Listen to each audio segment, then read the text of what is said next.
The moon did not have a name, only a number on a map that nobody cared about. Until 3 months ago, when both sides decided it was worth dying over. The fighting had stopped 6 hours earlier. The ceasefire was holding barely. The way a cracked bone holds if you do not push on it, Sergeant Dara Os moved through the wreckage of a Drakavari outpost with her squad behind her. Boots crunching over burnt stone and broken metal, the smell of scorched air. Still sitting heavy in her lungs, she had a rifle in her hands and nowhere left to point it. That was the kind of quiet that made a soldier nervous, rather than glad. The outpost had been a small one, a listening station, maybe a supply stop. Whatever it had been before, someone had fought hard to keep it. 3 adult Drakavari lay dead near the entrance, their scaled bodies still and enormous. Their dark wings folded in ways that did not look natural. They had not retreated. They had stood at the door and held the line until there was nothing left to hold it with. Dara moved past them without stopping. There was nothing to do for them. She pushed into the main chamber, swept the corners the way she had been doing it for 9 years, and kept walking. The ceiling had partially come down, dust still drifted in the pale light, leaking through the cracks. Lieutenant Bren Halsey was right behind her, then Private Adu, then 3 others whose boots she could hear but did not need to look at. Nobody spoke. There was nothing to say yet. Then Dara stopped. In the far corner of the chamber, half buried under a slab of fallen ceiling and a mess of insulation foam, was an egg, not large, not by Drakavari standards, maybe the size of a combat helmet, pale gray, streaked with dark lines and cracked along one side. Not cracked by the blast, she could see that right away. The break was clean and growing, spreading from a single point outward. This crack was coming from inside. She crossed the room and crouched down. The rest of the squad gathered behind her without being told. They watched the crack widen. A sound came out of it, small, high, urgent, like something had been asking a question for a long time and was only now loud enough to be heard by anyone outside. A claw appeared in the gap, tiny, dark, then a second one, then a head pushing through with a kind of effort that looked like it was taking everything the creature had. The hatchling came free all at once in the end, spilling out onto the broken shell, and then it just lay there and breathed. It was no bigger than a house cat. Its scales were dark and wet-looking and pressed flat against its body. Its wings were tissue-thin, folded tight to its back. Its eyes were not fully open. It made the same small, urgent sound again, and its head moved side to side, searching. Not one of the squad moved. Bren said very quietly, "Is that a—" "Yes," Dara said. The hatchling turned its head toward her voice. It got itself upright on shaking legs and took 3 unsteady steps across the broken shell. Bren reached his hand out slowly toward it. The hatchling paid him no attention at all. It did not turn toward him. It did not sniff at his fingers. It walked past his hand like he was furniture.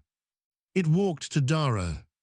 It climbed up her boot first, found her leg, found her gear, and used the straps and fabric as handholds, pulling itself up with claws that were sharp enough to catch, but not hard enough to do any real damage. She did not move. She held absolutely still, rifle still in her right hand, and watched it come. It reached her forearm and settled into the bend of her elbow, tucking its head down between its own small wings. The urgent little sound stopped. The chamber was very quiet. Dara looked back at her squad over her shoulder. They looked at her. Adu had his mouth slightly open. Bren's expression was the one he made when he was trying very hard not to say something. "Sarge," Adu said. "I see it," she said. She did not move her left arm. They found the survivor 20 minutes later, deep in the back section of the station, half buried under a collapsed wall. Adult male Dracavari, badly hurt, still breathing. The medic called it in while the others worked the debris off him piece by piece. When the weight finally came off his chest, his eyes opened, and the first thing they moved to was not the medic and not the ceiling above him. They moved to Dara, to the thing resting on her arm. Something changed in him when he saw it, something released, even through the pain in his face, some tension that had been sitting deep in his body. Let go all at once, and he said one word in Dracavari, low and rough before his eyes slid closed again. The squad translator was a small unit clipped to a dude's vest. It heard the word, it thought about it for 2 seconds, which was long for that machine. The word it gave back in flat mechanical tones was anchored. The Dracavari survivor did not wake again before the medevac arrived.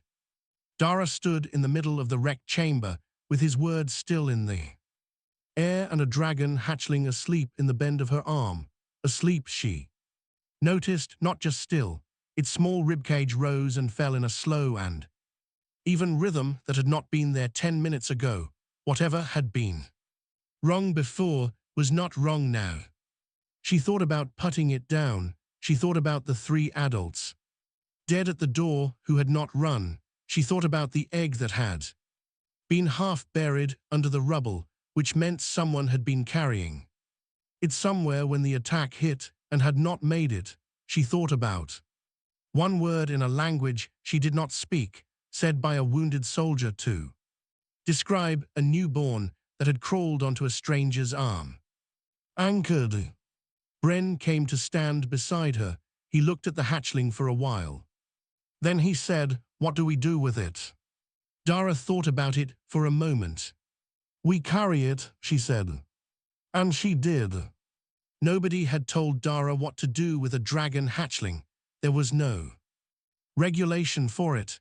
There was no page in the field manual that covered the situation of an alien newborn that had decided a human soldier's arm was the correct place to exist, so she did what soldiers do when the rulebook runs out. She kept moving and waited for someone above her pay grade to sort it out. The transport lifted off the moon before dark.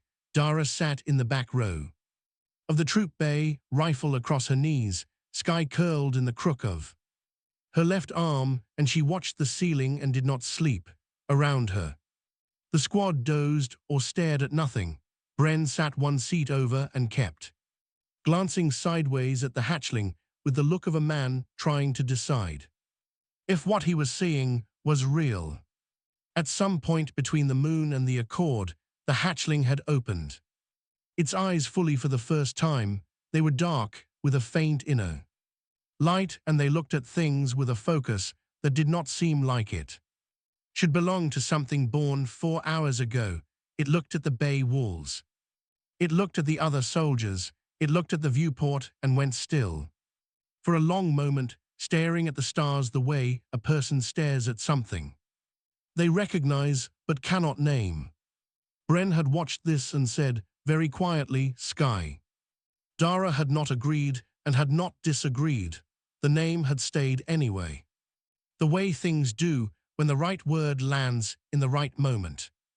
The Accord was a joint command vessel, enormous and gray, sitting in orbit. Like a city that had decided to go to space, it was the closest thing to neutral ground either side had in this sector, humans on one half, Dracavari on the other, the middle shared by both and trusted by neither. When the transport docked, the bay crew saw what was on Dara's arm and went very quiet very fast. Commander Riva Solano met them at the bay entrance. She was not a tall woman, but she had the kind of presence that made a room pay attention. Anyway, she looked at Dara, then at Sky, then back at Dara with the expression of someone who had seen strange things before, but was not yet sure where this one ranked.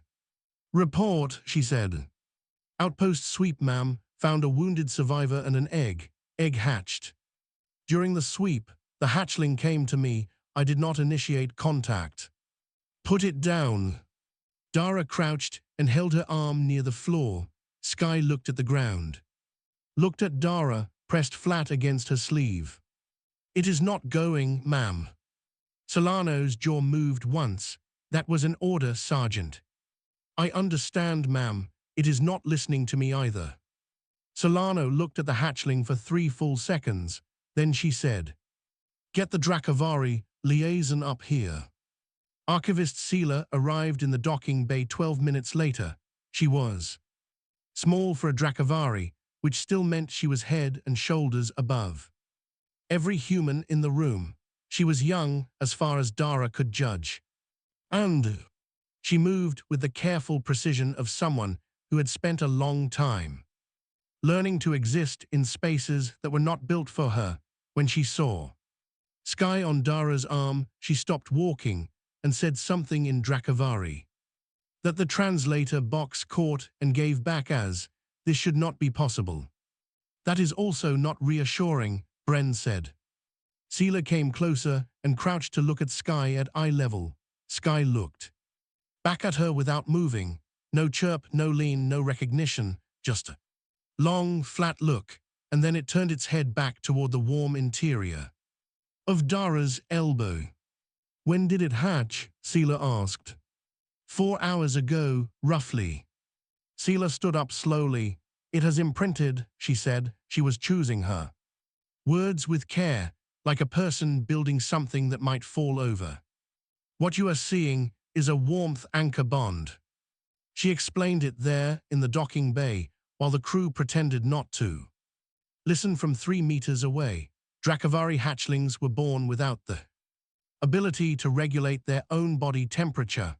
Their nervous systems could not calibrate themselves.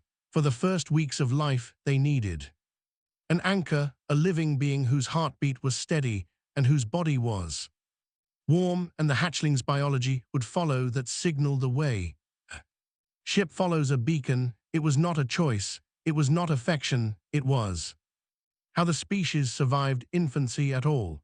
In normal circumstances, a senior Dracavari would be at the hatching, and the bond would form with them. In this circumstance, there had been no senior Dracavari. There had been a human sergeant with a steady heartbeat and warm arms, and the hatchling's body had done what it was built to do. If the bond is broken before the hatchling's nervous system matures, Sela said, the consequences are severe. Vital functions destabilize. In most cases, the hatchling dies. No one said anything for a moment. "How long?" Solano asked. 4 to 6 weeks before it could safely adjust to a secondary anchor. Possibly longer. A human anchor is unprecedented. I cannot say for certain what variations may exist. Sela paused. "I will need to monitor the hatchling daily, and Sergeant Osei cannot be separated from it for any significant period during this time." Solano looked at Dara with an expression that was not unkind, but was also not soft. "You are off field rotation until further notice. You will attend all medical checks. You will not lose that animal." "Understood," Dara said. She said it the same way she said everything, flat and clean and final. The days that followed were unlike anything in her 9 years of service. She ate with one hand. She slept sitting upright in her bunk with Sky curled against her arm, the hatchling's small body rising and falling. She attended briefings with a dragon the size of a large rabbit perched on her shoulder, sometimes asleep, sometimes watching the officers talk, with what Bren insisted was judgment in its eyes. She filed reports with one hand. She had to ask Adu to help her with her gear clasps in the morning. Bren thought this was funny, in a way he was smart enough not to say out loud directly, but not smart enough to keep off his face. Sela came every morning and checked Sky's temperature, heart rate, and responsiveness. Each time she noted the results in her records with the careful calm of a scientist who was very focused on the data and very carefully not saying what the data made her feel. Sky was stable, Maury. Then stable, its growth rate was slightly ahead of norms, its nervous system responses were developing fast and clean. On the fourth day, Elder Vorath arrived on the Accord. He came for the wounded survivor from the moon, who was in the medical bay and recovering slowly, but Dara saw the way the ship's Dracavari staff straightened when word came down that he was boarding. He was old, and he was senior, and he carried the kind of weight that did not need a rank pin to be felt. He found Dara in the main corridor outside the operations room. She was waiting for a briefing, Sky riding her arm, both of them quiet. Vorath came down the corridor from the opposite direction and stopped when he saw them. He was large even by Dracavari standards. His scales had gone grey at the edges. He looked at Dara with eyes that had seen a very long time. Then he looked at Sky. And Sky, for the first time since it had hatched, opened both eyes wide. Clear and fully open and bright, it looked at Vorath the way Sela had said a hatchling would look at an elder, with something like recognition. Something like a question. The moment held. Then Sky turned away and pressed its face into Dara's sleeve. Vorath said nothing. He looked at Dara once, very briefly, with an expression she could not read. Then he walked on down the corridor. Without speaking, Sela found Dara a few minutes later and stood beside her and said quietly that she should understand what had just happened. A hatchling that turns away from an elder and returns to its anchor is not a hatchling that is confused. It is a hatchling that has made a choice its body believes in. Dara looked down at Sky, still pressed against her sleeve, breathing slow. She had understood that much already. What she had not understood yet was what it would cost. Elder Vorath did not go to the medical bay first. He went to his quarters, and he stood there in the dark for a while, and then he went to find the human sergeant. Dara was in the small lounge at the end of the operations section, the one that nobody used much because it was between two departments and did not quite belong to either. She was sitting on a bench with a half-eaten meal on the table and Sky in her lap, asleep. She had been reading a mission debrief on her pad but had stopped at some point, and now she was just sitting there. In the quiet, one hand resting near the hatchling without quite touching it. Vorath came in, and the room felt smaller. He looked at the bench across from her. He sat down on it, which was not something she had expected. Elders in her experience did not sit with junior soldiers. They summoned them. She did not speak. She waited. He looked at Sky for a while before he said anything. "Tell me about the outpost," he said. His translator spoke human language with a flat, careful precision that carried none of the tone underneath. She had learned in the past few days to listen for the pauses instead. So she told him the sweep after the ceasefire, the 3 dead at the door, and how they had been standing, not retreating, not flanking, just standing. The chamber with the collapsed ceiling, the egg in the corner under the rubble. The crack that was coming from inside. She told him what the hatchling had done when it came out, the way it had moved with direction even then, the way it had passed Bren's hand without looking and come to her. She told him all of it, the way she told everything, in order, without extra words. Vorath was quiet for a long time when she finished. Then he said, "The 3 at the door, describe them again." She did. He was quiet again after that, the kind of quiet that had weight to it. "The egg should have been evacuated," he said. "There was a transport, it left. Before the attack reached the inner sections, the egg should have been on it." He stopped. They stayed to hold the door so others could move the egg, but the egg did not move. Dara understood what he was not saying. Someone had been carrying it and had Not made it to the transport, the three at the door had held long enough for a rescue that had not happened. She did not say anything. She had learned that sometimes a person did not need you to respond. They needed you to stay in the room while they said a thing out loud. Vorath looked at Sky again. "It is my daughter's child," he said. "She was stationed there. She was one of the three." Dara went still. "I knew it when I came aboard," he said. "I knew when I saw the hatchling on your arm. I recognized it." His voice was even. It was the evenness of someone who had been carrying something heavy for days and had learned to walk steadily. With the weight, she would have been there when it hatched. She would have been the anchor. Dara looked down at Sky, at the small body in her lap, at the thin dark wings folded against its back, and the tiny claws loose in sleep, and the way it breathed, slow and even, following a rhythm it had found and decided to trust. "I am sorry," she said. She meant it simply, the way she meant simple things. Vorath did not respond to that directly. He said, "Can you transfer the bond? Is that something you would do, if it were possible?" She looked at him. "Is it possible?" Sela believes not at this stage. The bond is set. To break it by force would risk the hatchling's life, but I am asking you what you would do if it were possible, if there were a way.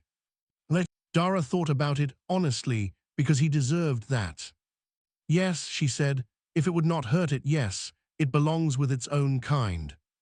It belongs with you."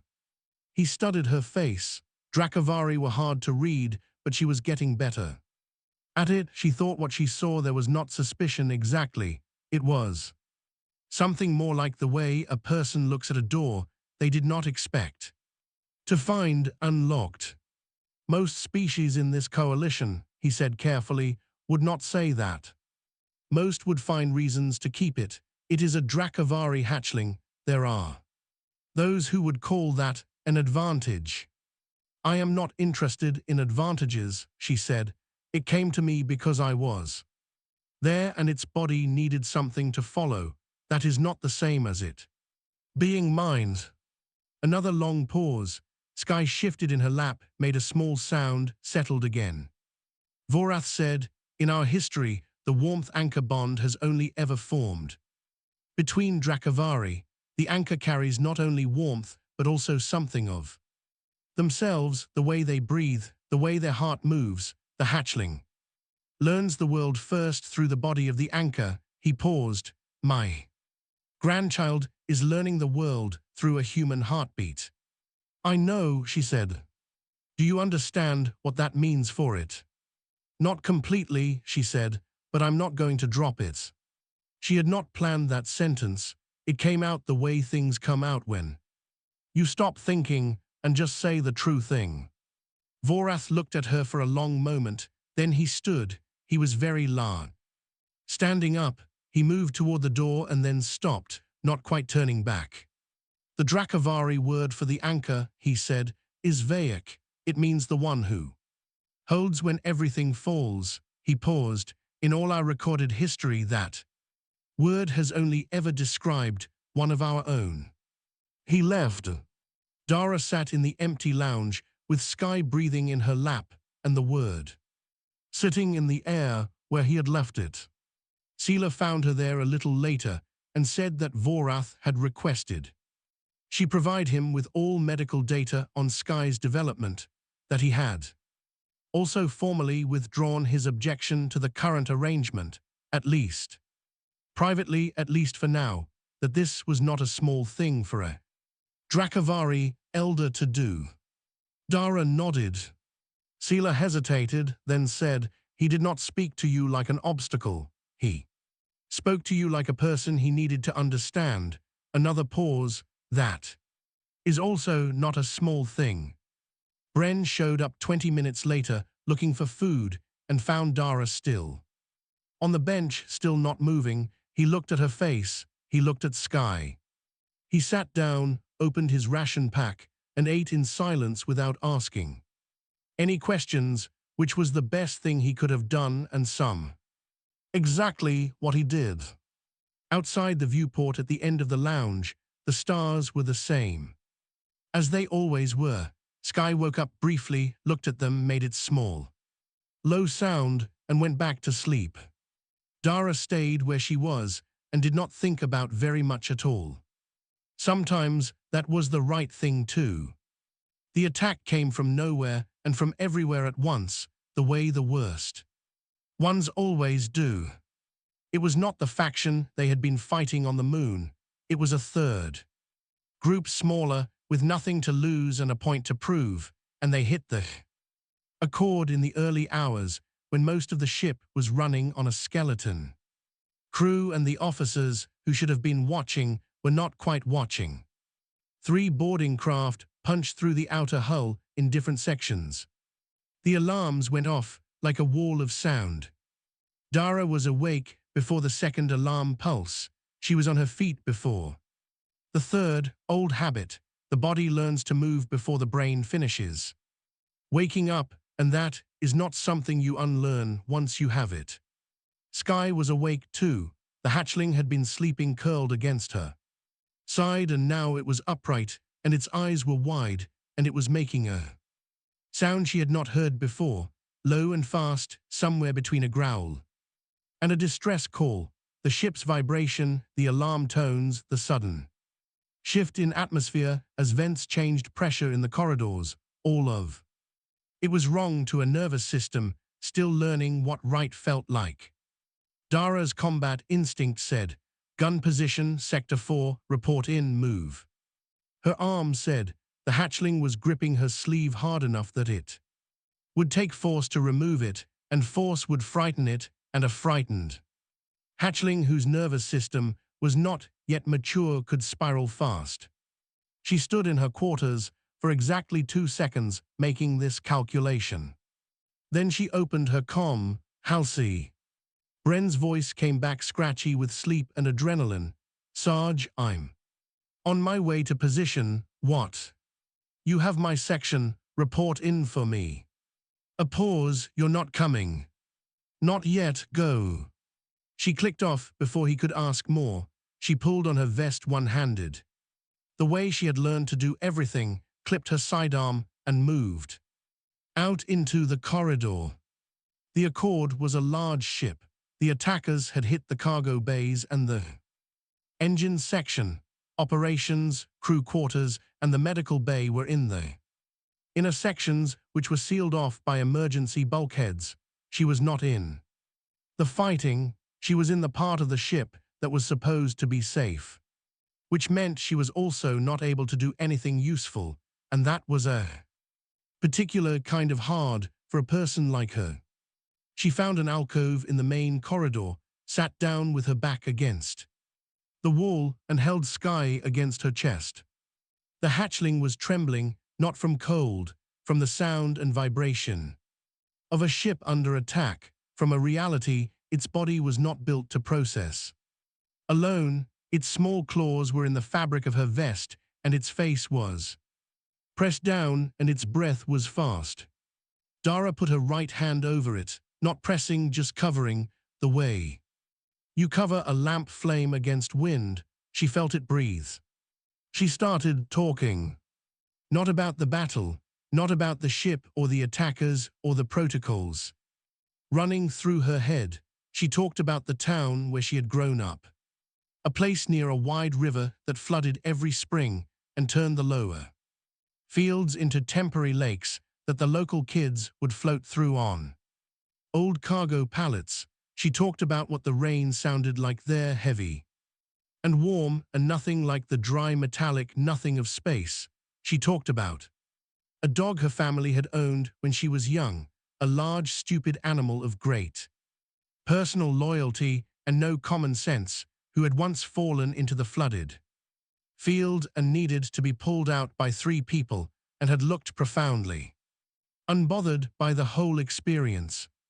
She talked because the sound of her voice was the thing Sky's body was built to follow, the vibration of it in her chest, the rhythm of words which was really just another kind of heartbeat. Sky's trembling slowed, Its breathing slowed by the time Dara had reached the part of the story about the dog and the flooded field. The hatchling had unclenched its claws from her vest and was just resting against her, still alert but steady. The battle lasted 40 minutes. She could track it by the ship's sounds and the comm chatter she caught in pieces. Bren reported in twice, efficient and calm. The boarding parties were contained in 2 of 3 breach points. The third took longer. There was a hull integrity warning in Section 7 that made the bulkheads in her corridor groan and the lights flicker, and Sky went tense again for a full 2 minutes before the pressure stabilized. She kept talking through all of it. When the all-clear came, she sat in the corridor for a while longer, not moving. There was no reason to rush now. The work was done by other hands. Vorath found her there. He came around the corner from the direction of the Drakavari section, which had apparently been his idea of where to ride out a hull breach, which she noted without saying anything. He stopped when he saw her on the floor, back against the wall, Sky quiet against her chest, in the aftermath quiet of a ship that had been hit and held together. He looked at her for a moment, then he sat down on the corridor floor. Beside her, it was a very strange thing to see, a Drakavari elder folding himself down to floor level in a ship corridor, because that was where the human was sitting. They were quiet for a while. "You were not at a gun position," he said.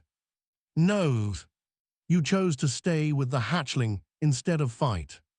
"I was ordered to stay in the inner sections," she said. "That was the right call. I would have made the same one without the order." He considered this. "My people believed humans were a danger because you were irrational, emotion over logic, too attached to things that cost you." He paused. "I think we were wrong. I think you are rational about different things than we are. You decide something is worth the cost, and then the cost stops being a reason to stop." Dara thought about that. "Yes," she said, "that's about right." Vorath looked at Sky, calm now and watching the corridor ceiling with its dark, quiet eyes. "She is steadier because of you," he said. "The data sealer showed me is clear. For a hatchling whose first days were chaos, the development is exceptional." He paused. "You talk to it." "I talk to it a lot," she said. "What do you talk about?" "Whatever comes to mind. Home mostly, things I remember." He was quiet again. "Then, my daughter used to sing to her eggs, from the time they were laid. Drakavari tradition says it does nothing that the hatchling cannot hear, but she did it anyway." Another pause, and inside the pause was a whole history she did not ask about. "Perhaps we were wrong about that too."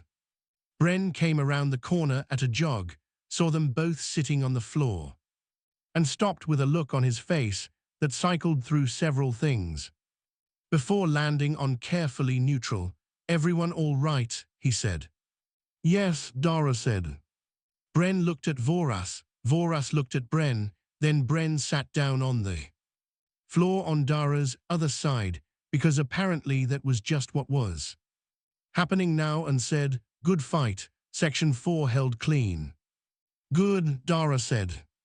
The 3 of them sat in the corridor in the quiet after the battle, and Sky looked up at the ceiling, and outside the hull the stars were the same as always, and somewhere in a war that had been running for years, something very small had decided that a human heartbeat was the most trustworthy thing in the universe.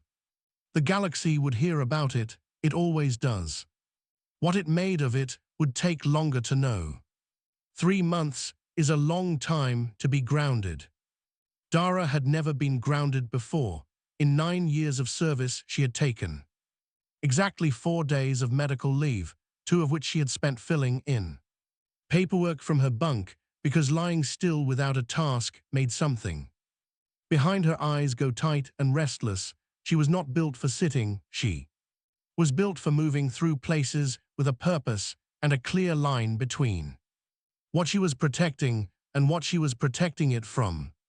Now she sat at a desk in the advisory section of a joint diplomatic station, reading reports about operations she was not part of, and Sky sat on the edge of the desk and watched her work with the focused attention of someone who was following a performance they did not entirely understand. Sky was larger now, not dramatically but noticeably. The tissue-thin wings had filled out and darkened. The wet-looking scales had dried and set and caught the light differently depending on the angle. The small, urgent sounds of the first week had given way to a wider range, something low and rumbling for contentment, something sharp and short for attention, something long and descending for what Bren had decided was opinion, as in, Sky had won and she was registering it. She was too large for the crook of Dara's elbow now. She still tried sometimes. She would climb up and arrange herself with the absolute confidence of something that had not yet accepted that the world had changed size on her. Dara let her. The weight was different than it had been, but it was not unwelcome. Sela came every 3 days now instead of every morning. The gap between visits had widened as Sky's development steadied. Each check was more relaxed than the last, the readings more settled, the notes Sela wrote in her records little shorter as there was less that needed explanation. Sky was not just surviving the unprecedented situation of a human anchor, she was thriving in it. Sela had told Dara this carefully, choosing her words, and then had said something that she had clearly been thinking about for a while: human heartbeats.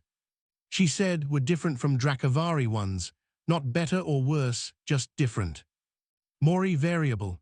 They sped up and slowed down in response to smaller things, small surprises, small satisfactions, small sadnesses that the body registered even when the mind did not notice. A Drakavari heartbeat was more controlled. The body held a steadier line. What Sky had been following since her first hours was a rhythm that moved, that responded, that was in constant subtle conversation with the world around it. Sela believed this was why Sky's neural development was running ahead of norms. The anchor was louder, in a sense, more information. Dara had listened to all of this and then said, "Is that good?" Sela had thought about it. "We do not know yet, but it is not bad." Vorath came to the station near the end of the second month. He had political business negotiations between the Coalition Council and the Drakavari military authority, the kind of slow, careful work that took weeks and produced documents that nobody liked entirely and everyone agreed to anyway. He came to find Dara on his second evening there, and they sat in the same kind of quiet they had developed, the quiet of two people who had nothing to perform for each other. He had started teaching her Drakavari words, not language, not properly, just specific words for specific things. He said it was practical. He said a Vayak should know what to say to the thing in their care. She did not point out that he had said it without qualifying it, without saying something like what their language calls a Vayak. He had just said it. She learned the word for sleep, and the word for safe, and the word for stay. She learned a phrase that translated roughly as "I am here and will not leave," which was used by Drakavari elders with hatchlings and was not said lightly. She practiced these in the evenings in her quarters while Sky watched her, with the expression she had come to read as something between patience and encouragement. The pronunciation was very hard. Sky always responded to the attempts, whatever they sounded like, maybe the words, maybe just the effort. Bren visited twice. He brought Sky things each time, small objects, a piece of polished metal that caught light from all angles, a set of small chiming discs that rang against each other when moved. Sky was unreasonably devoted to these and carried the polished metal piece from place to place the way Young animal carries things it has decided belong to it. Bren watched this with the look of a man who was extremely pleased with himself and moderately trying to hide it. It was in the 3rd month that the political problem arrived. A faction within the Dracavari Council had filed a formal motion. They called it a welfare concern. They said that a Dracavari hatchling being raised under a human anchor was a matter of cultural and biological integrity. They proposed an experimental procedure, a forced transfer of the imprint to a Dracavari. Elder under sedation and controlled stimulus. They had theoretical papers. They had supporters. They said the word unprecedented like it was a problem to be solved rather than a thing that had simply happened. Sela brought the news to Dara in person. She sat across from her at the small table in Dara's quarters and said it plainly because Dara was the kind of person you told things plainly to. Has this procedure worked before? Dara asked. No, Sela said, not in any documented case. 3 attempts in the last 200 years, all 3 hatchlings died. Dara looked at Sky, who was sitting on the windowsill looking out at the docking ring with her polished metal disc held in one small claw. What does Vorath say? He has opposed the motion. He does not have enough votes to stop it alone. What does Admiral Okafa say? That this is a Dracavari internal matter and the human military cannot formally interfere without causing a diplomatic incident. Dara was quiet. Outside the window, Sky turned the metal disc in the light and watched the reflections move across the glass. She had been doing this for 20 minutes. She found it interesting in the way she found many things interesting. Completely and without needing to explain why. What do I do? Dara asked. Sela said, Vorath has called a formal council session. He has asked that you be present. He wants you to bring Sky. He did not say why. No, but he asked me to tell you one thing. Sela paused. He said, trust the hatchling. Dara looked at Sky again. Sky had set the metal disc down and was now looking back at her, just looking. The way she did, with the dark eyes that had looked at the stars through a viewport on their very first night and decided that was the right direction. All right, Dara said. She did not sleep well that night, but she had learned by now that she did not need to sleep well to function. She just needed to be there, present, steady. She was good at that. She had been good at that long before a small dragon had decided to trust her with the most important thing a living creature can offer. Its life. The council chamber was old. That was the first thing Dara noticed when she walked in, not its size, though it was large, and not the number of Dracavari seated along the curved stone benches, though there were many. What she noticed was that the stone itself was old, worn smooth at the edges, marked in places with carvings that had been there long enough to lose their sharpness. This chamber had been used for a very long time by a species that measured time in centuries and did not hurry their decisions. She was the only human in the room.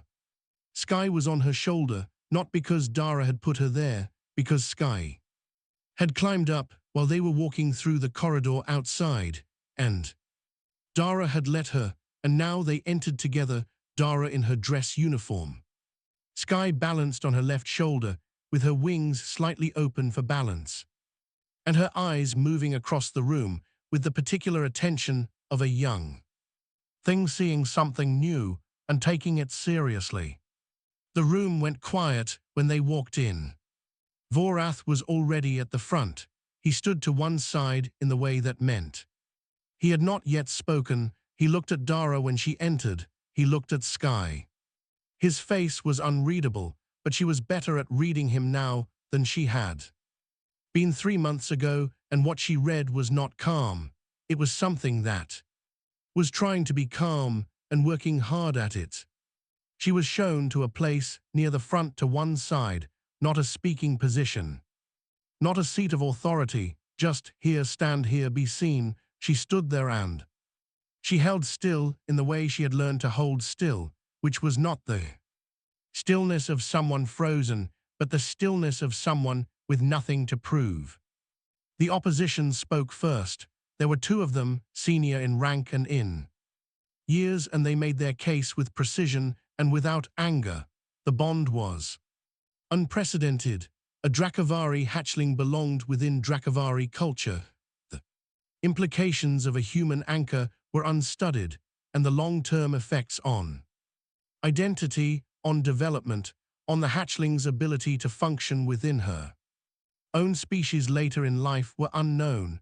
The welfare procedure was a risk, yes. But the current situation was also a risk, one that the Council had not chosen, and had not agreed to, and should not simply accept, because it had already happened. It was not a cruel argument, it was a careful one. She could see that these were not people who wished Sky harm, they were people who were afraid of the things they could not predict. Sela stood next and presented the data. Her voice was steady and her numbers were exact. Sky's development, Sky's neural patterns, Sky's growth against every known norm, ahead in every category. The bond was not doing damage. The bond was doing the opposite. She put the results on the chamber display and let them speak for themselves, because the data did not need interpretation. It needed only to be seen. There was quiet after Sela sat down, the quiet before the last speaker, the one that matters most. Vorath walked to the center of the chamber floor. He did not speak about data, he did not speak about policy, he stood in the center of the most important room his people had, and he spoke like a man. Talking about his daughter.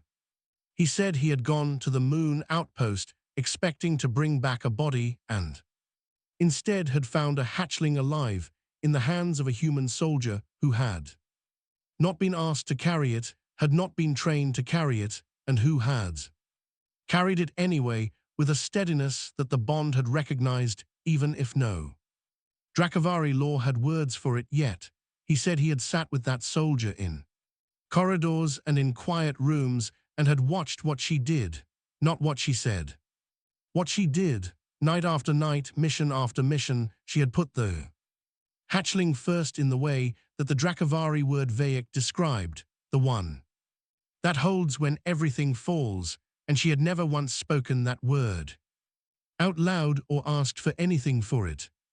He said the Dracavari had a saying that the bond does not choose wrong, that the first heartbeat a hatchling follows is the heartbeat the hatchling was meant to follow, because the world arranged the moment and the hatchling's body only confirmed it. He had believed this for 100 years. He still believed it, and the world had arranged that moment on a ruined moon, in a broken station, with 3 dead soldiers at the door who had held the line, so that their most important thing might survive, and it had survived, and the heartbeat it had found was a human one.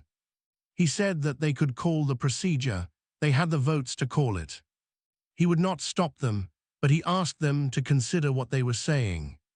When they said that the bond had chosen wrong, and then he asked them to look at the hatchling. He looked at Sky. The chamber looked at Sky. Sky had been quiet on Dara's shoulder through all of it. She had listened.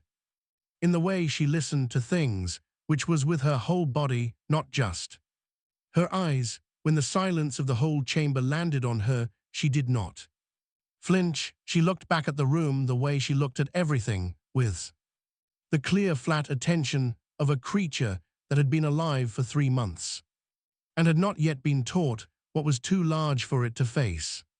Then she stepped off Dara's shoulder. She landed on the floor and walked forward. Her claws clicked on the old stone. She was not large enough to be impressive. She was not small enough to be dismissed. She walked to the center of the chamber floor, the place where only Drakavari elders walked during formal session, and she sat down and looked at the council. Nobody moved. A 3-month-old hatchling sitting in the center of the most formal space. Her species had, because nobody had taught her she was not allowed to be.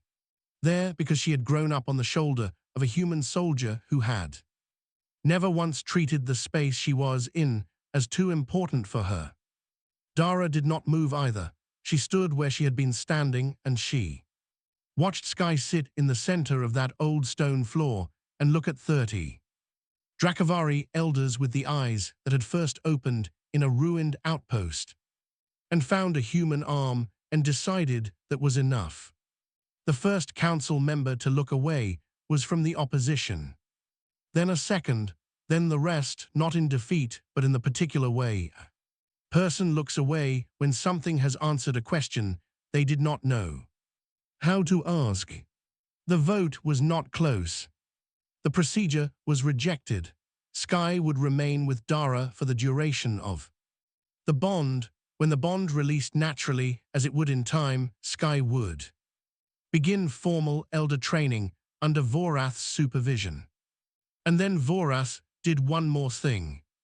He asked to address the chamber a second time briefly to enter one additional statement into the formal record. Permission was given. He said that Dara Osei would carry the title of Vayak Bound in Drakavari record, the first non-Drakavari to be recognized by that name in the history of the species. It carried no military rank. It carried no political power. It meant only this person held when everything fell. He said that Sky's children and their children after them would know her name. In the corridor outside afterward, Dara sat down on the floor, not because she was tired, just because sitting on the floor had become a thing that happened when the work was done, and there was no reason to pretend otherwise.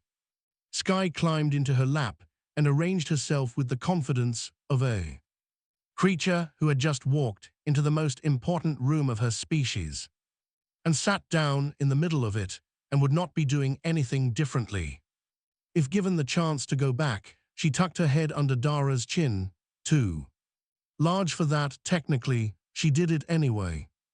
Dara put her hand on Sky's back and felt the small heart beating fast and warm and strong, the way it had been beating since the first hours, since the broken egg on a moon with no name, since the moment the world arranged itself in a particular way, and a hatchling followed the nearest steady thing.